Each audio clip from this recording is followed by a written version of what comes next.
ശേഖരനോടില്ല. എന്താണ് വേണ്ടതെന്ന് പറഞ്ഞാൽ ഞാൻ എടുത്തു തരാം. വിഷമിക്കണ്ട, ഞാൻ അച്ഛനെ നോക്കിയല്ല സംസാരിക്കുന്നത്. എനിക്ക് ആരുടെയും സഹായം ആവശ്യമില്ല.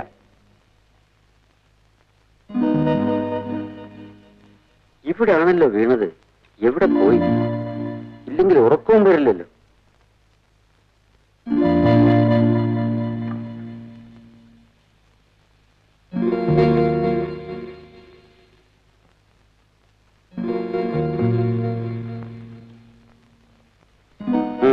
കണ്ടുപിടിച്ചു. ആരുടെയും സഹായമില്ലാതെ. കണ്ടുപിടിച്ചോ? ഞാനല്ലേ നേരത്തെ അവിടെ വെച്ചത്. അച്ഛാ,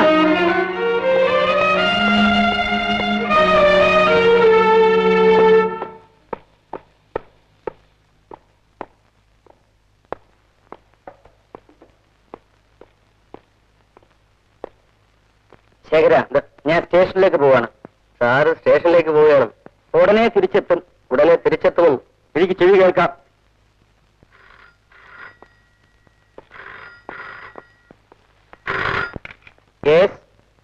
ശ്രീകുമാർ, ഇന്ന് രാവിലെ ഇവിടെ വെച്ച് വന്നോ? ഓ, താങ്ക് യു വെരി മച്ച്. ഞാൻ ഉടനെ എത്തിയേക്കാം. ശേഖര, ഒരു സന്തോഷ വാർത്ത. എന്താ പിന്നെ? അത് ഞാൻ നിന്നോട് മാത്രം പറയാം. സന്തോഷ വാർത്തയാണ് സാറിനോട് ആദ്യം പറഞ്ഞു. വേണ്ട, എനിക്ക് കേൾക്കണ്ട. ഓഹോ, ഞാൻ ആരോടും പറയുന്നില്ല. വാശിയാണെങ്കിൽ വാശി. എനിക്കുണ്ട് വാശി.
അച്ഛാ, എന്താ അച്ഛാ?